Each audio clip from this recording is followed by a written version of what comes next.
MHA is known for a lot of things. An interesting and lovable cast of characters, minus Mineta, incredibly well animated and fluid fights, except for the majority of last season, in more moments than you can count on two hands that will make you openly bawl. I have no secondary comment to that one whatsoever. I cry often watching MHA. One thing that MHA is not known for, at least generally, is plot holes. See, My Hero Academia is a pretty straightforward story. Even the bad guy, All For One, just wants to destroy the world because he got inspiration from a literal demon lord in a comic he grew up reading. There's no complicated, over-the-top reasoning for why he wants to shake the entirety of society to its core. He just figures that's what the demon lord would do, and therefore, that's what he's gonna do. It's a very classic bad guys versus good guys story. The power system that we don't spend too much time explaining or exploring, because in the details is where you tend to find plot holes, with just a hand-wavy explanation that at one point people didn't have quirks and now a lot of people have quirks. But a simple story is a fantastic story because a simple story more often than not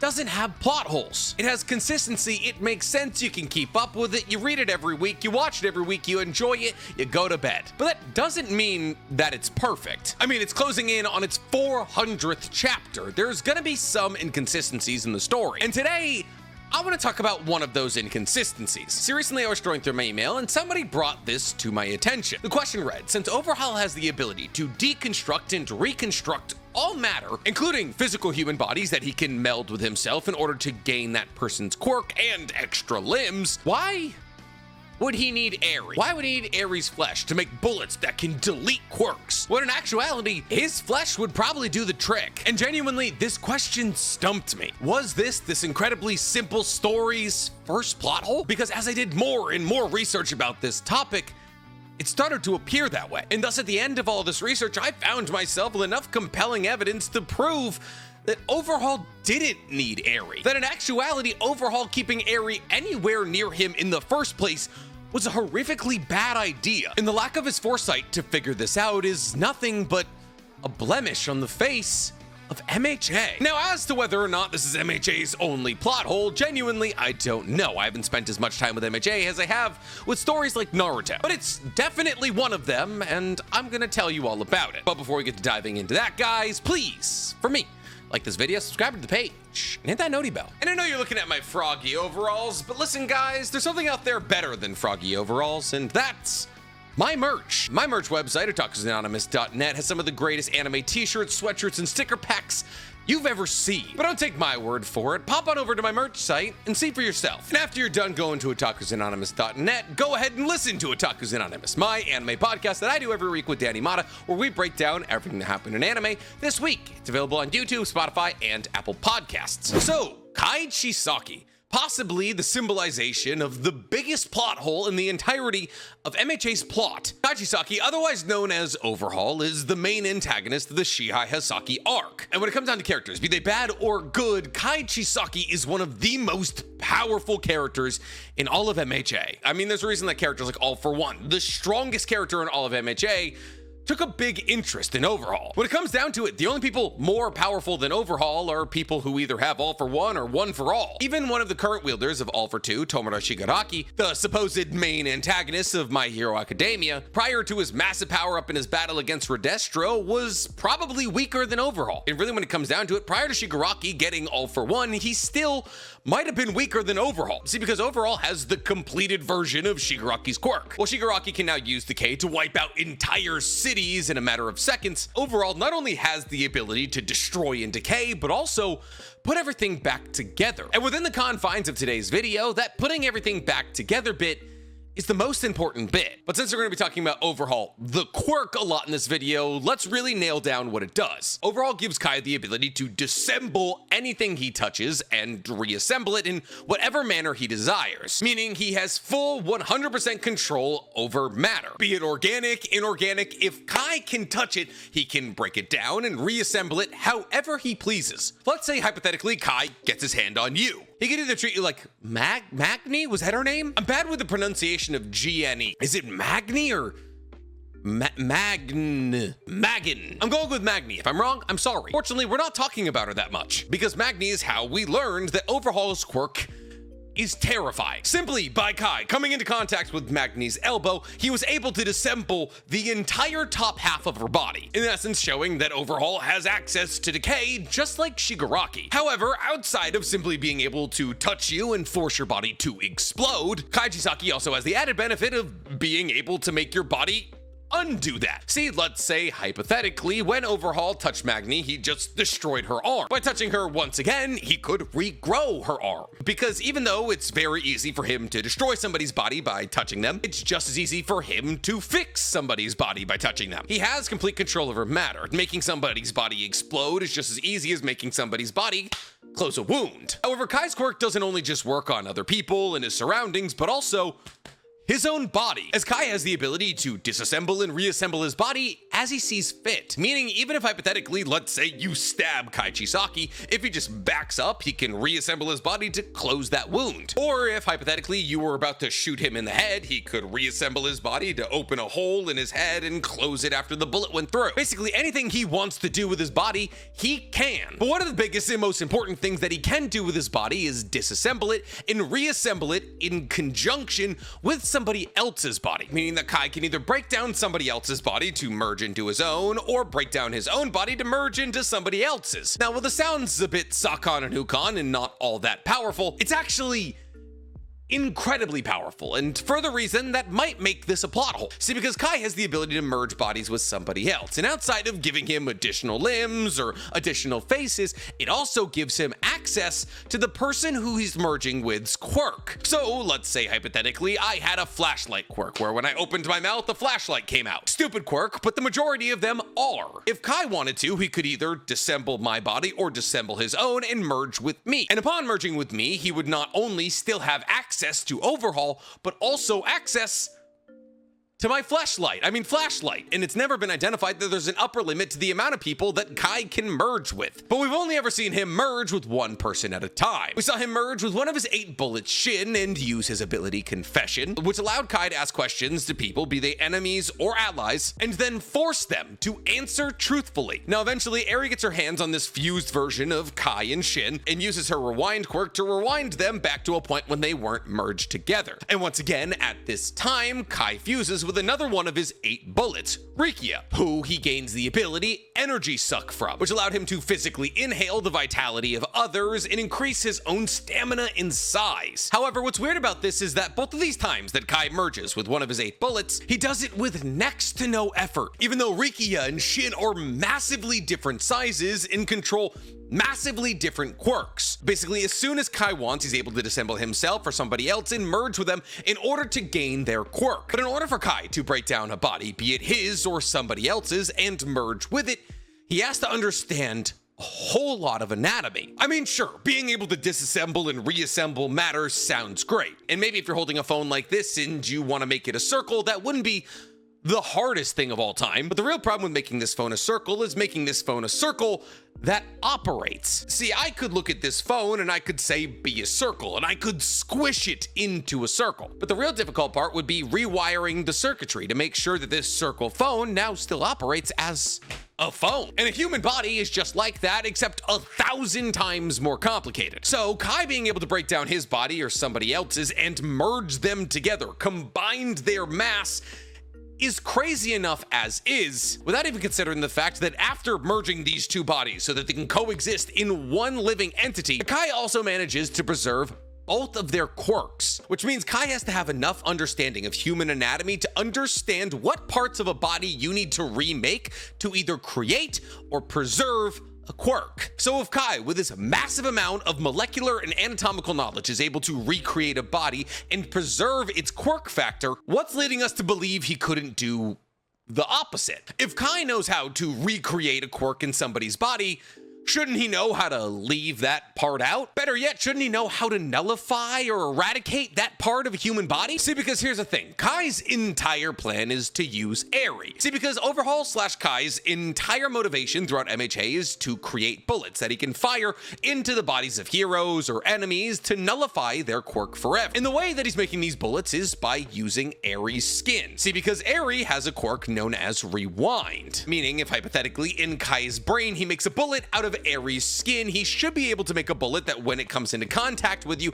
rewinds your quirk factor until it hasn't activated yet, essentially nullifying in the beginning your quirk temporarily and by the end your quirk permanently. Now in a society where only those with quirks can be strong, controlling bullets that give you the ability to nullify somebody's quirk so now that you're the only one with a quirk in a battle is insanely broken. It's the reason that Aizawa is considered one of the most powerful people in the entirety of the MHA universe, because in a society dependent on powers, nullifying those powers makes you very powerful. It's why Asta is the main character of Black Clover, and therefore obviously a bad guy trying to control the criminal underworld and topple hero society is gonna try to make bullets that can nullify the quirks of heroes and its enemies. And Kai's complete absence of all morals whatsoever allows him to use the skin of a 9-year-old girl, I believe, and make bullets out of her skin, because Ares Rewind's quirk only works through physical contact. And Kai isn't gonna run around with Ares on his shoulders and throw him at every single one of his enemies so she can hold on long enough to rewind their quirk factor back to when they were 4 years old. So he went the America route, loaded the 9, and started popping. And since Overhaul has the ability to heal anybody, and Aerie has the ability to rewind her own body back to prior to its damaging, she is, for all intents and purposes, an infinite bullet factory. Whether Overhaul heals her or she heals herself, it doesn't really matter. All that matters is that her flesh is getting loaded into pistols that are aimed at Kai Chisaki's enemies. But here's the thing. You know who else's quirk is activated upon physical contact? Kai Chisaki. And therefore, if Ares Rewind quirk can activate through the medium of a bullet, so can Overhaul's. And considering the fact that Overhaul has the ability to regenerate entire lost limbs without even touching his own body, he is also an infinite bullet factory. But I know what you're saying. Nick, what if quirks are some magical power, and therefore no amount of deassembling and reassembling of a body will ever allow you to nullify said quirk? Well, that is a possibility, though not a super likely one. See, obviously the history of quirks is hazy at best. We know that the first baby ever born with a quirk was born in China, and its quirk was that it glowed. However, as to why that baby got quirks, nobody actually knows. Some people believe that quirks were inherited through a virus transmitted through rats, while others believe that it's the logical evolution of the human race. However, if either of those hypotheses are correct, that still means that quirks are manifested through anatomical function. Whether it be a virus or evolution,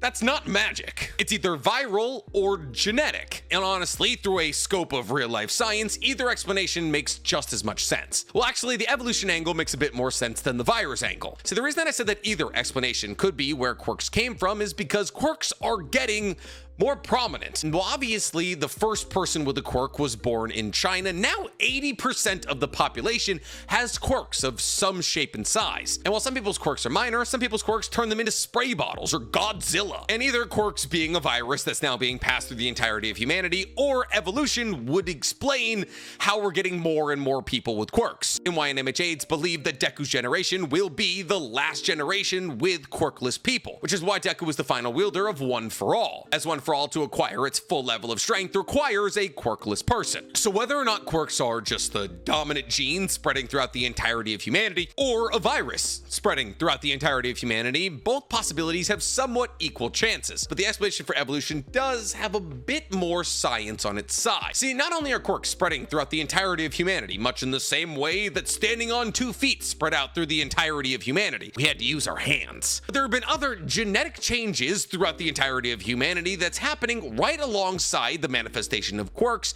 that's being referred to as streamlining. See, the way that doctors check for whether or not somebody is going to manifest a quirk or not is by checking the pinky toe of the person they're trying to see whether or not will be quirkless or not. And if in that pinky toe that person has 2 joints, the doctor concludes they will not have a quirk. However, if that person, most likely a baby, has 1 joint in their pinky toe, that person will have a quirk. This in the MHA universe is referred to as streamlining. That is to say that a person manifesting a quirk is akin to somebody's body streamlining their progress towards evolution, as having a 2nd joint in your pinky toe is useless, and therefore somebody whose body is reaching a higher level of evolution will only have one joint in their pinky toe, and also a quirk. On top of this, we know, kind of, that quirks are genetic, as people like Endeavor have very much shown that their fire abilities, or Endeavor's wife's ice abilities, can be passed down to children. So if the quirks of your parents can be manifested, like Shoto's half hot, half cold, that shows us that the quirks of your parents play into what quirks you'll manifest. Kind of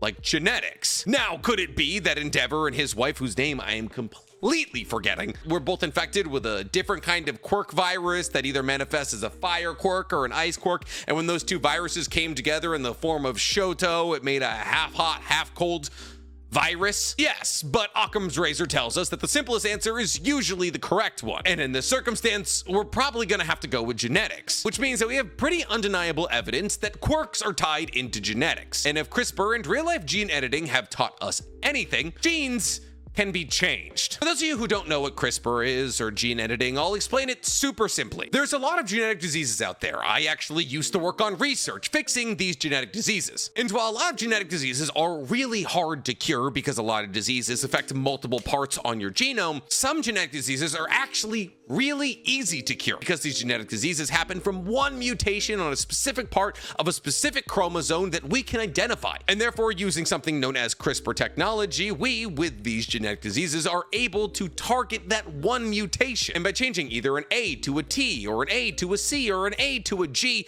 we can effectively get rid of that disease. This is the case with sickle cell anemia, and it's actually why sickle cell anemia is one of the first diseases being eradicated through genetic editing and CRISPR. So your genes can be changed, and when you change your genes, your body will manifest differently. Now, we don't know that much about gene editing because there's also something known as epigenetics, which complicates the entirety of the issue. But figuring out things like cell signaling and how exons are involved in the epigenetic scale of everything is very complicated, and it's why I left science. It's actually not why I left science, but I was never smart enough to figure it out in the first place. But if we know that changing your genes can change things in your body, and that Kaijisaki is not only able to disassemble entire bodies, but reassemble them such that they still manifest their abilities to use their quirk, that means that Kaijisaki has to have a working understanding of genetics in the My Hero Academia universe and how to reconnect them in order to remanifest a quirk in the body that he's merging with. And considering the fact that Kaijisaki has molecular control over anything he touches, and trust me, DNA is very much molecular, this means that Kai, by touching anybody, should be able to rearrange their DNA sequence and thus effectively turn their quirk off. Like that. And what's wild about all of this is that quirks probably manifest on the same part of the same chromosome in every single human body. And therefore, all Kai would have to do is program his flesh to destroy this certain part of this certain chromosome, and then boom, no more quirk factor for you. As easily as Kai could have made bullets out of Eri's skin, he could have made them out of his own, which would have saved him from dealing with Eri, having to torture a child, which I guess he definitely didn't mind, having to teach Eri how to use her rewind quirk, having to get Eri to work with him. Just eliminating a child from his life, which is a massive strain on anyone's life. And considering the fact he has the ability to rearrange any matter that he touches, he could just pull a pistol clip out of his forearm and load it straight into a gun and start popping at heroes. It is so much easier to experiment with your own infinite bullet source, which is your own body, than experiment with somebody else's. And in actuality, him keeping Eri anywhere near him was wildly reckless. Because one, ignoring the fact that the moment he met Eri, he should have merged with her and just gotten her rewind quirk and mastered it himself, because rewind is like the third strongest quirk in the entirety of MHA. Rewind is also basically the only quirk strong enough to overcome overhaul. Oh, hey, you just merged with somebody who has an incredibly powerful quirk. If I touch you, you're not merged anymore. Oh, hey, you just made the entire floor into spikes. Well, if I touch the floor, it's floor again. Anything done by overhaul can be undone by rewind. So if Kai wasn't gonna merge with Eri, he should have killed her. Listen, I get that we all love Eri, and I'm not saying I want her dead. Would the story have been substantially darker and way less cool if he had killed Eri? Yeah. Probably. From like a sheer logic standpoint, he met a child who had the only ability on Earth that would be able to defeat his own, and instead of either taking that ability to be his own, he was like, I'm just gonna abuse this child for the next, I don't know, decade. In hope that at no point she tries to rebel against me or use her incredibly powerful quirk to undo everything I've worked for throughout the course of my entire life. And it's not like Kaijisaki is a morally upstanding guy. He abused the child for an entire decade and made her an infinite bullet source. And before anybody goes, oh, he probably didn't think of the fact that her ability was strong enough to undo his ability. Oh, he didn't think to use his own ability. Kaijisaki is one of the smartest people in MHA.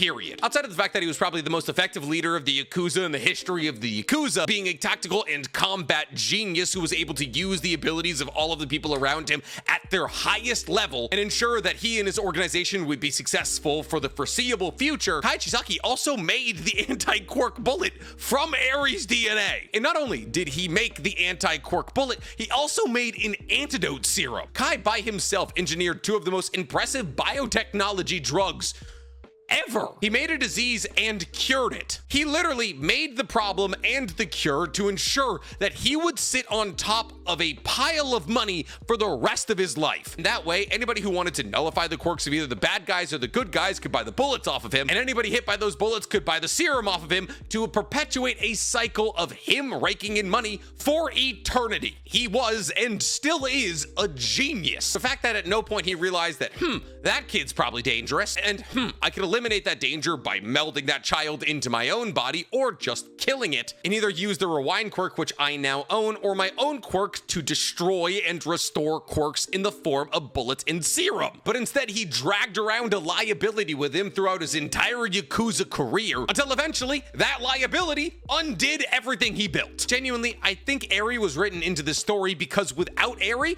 there was no way anybody in MHA was beating Overhaul. Even Mirio, the strongest hero from UA, didn't stand much of a chance against Overhaul. I mean, yeah, he gave Overhaul the most even fight out of anybody from UA outside of Deku, but Deku had to have Eri hold on to him and manifest her quirk to rewind all the damage he was doing to his body throughout the entirety of his battle against Kai, so it could use 100% of One for All. And without Eri being there, Kai wins. And not only does Kai win, but Kai also probably destroys the League of Villains. Not until Stars and Stripes flies over from America does anybody really stand a chance against Kai. Technically, Kai would stand a pretty good chance in a battle against All For One. Kai, just like All For One, could fuse with a bunch of people with powerful quirks and just duke it out with them. With the only difference being the second that Kai gets his hand on All For One, he can just destroy his body, while All For One has to grab Kai by the face to pull his quirk out. So do I think it's a glaring and disgustingly bad plot hole? No. Do I understand that Kai was probably too powerful for the moment he was introduced into and needed some way to nerf him?